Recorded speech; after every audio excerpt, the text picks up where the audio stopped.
Hello guys, এখন আমি আছি মহারাষ্ট্রের মহাবালেশ্বরে।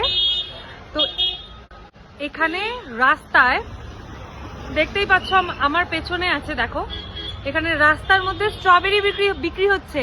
যেরকম আমরা আলু, পেঁয়াজ, লঙ্কা এসব কিনি, এইভাবে এখানে স্ট্রবেরি বিক্রি হচ্ছে। কারণ এখানে স্ট্রবেরির ক্ষেত আছে, মানে এখানে স্ট্রবেরি চাষ করা হয়। তো দেখো আমার পেছনে, তোমাদেরকে ক্লোজলি দেখাচ্ছি, চলো, যে এখানে ওপেন রাস্তার মধ্যে কত সুন্দর সুন্দর স্ট্রবেরি বিক্রি হচ্ছে। চলো দেখো, এখানটায় দেখো কি সুন্দর, এখানটায় রাস্তার মধ্যে স্ট্রবেরি বিক্রি হচ্ছে।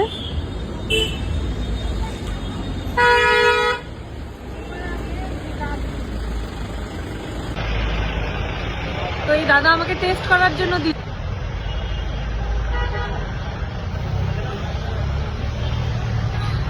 খুব ফ্রেশ আর অনেক ভালো স্ট্রবেরি।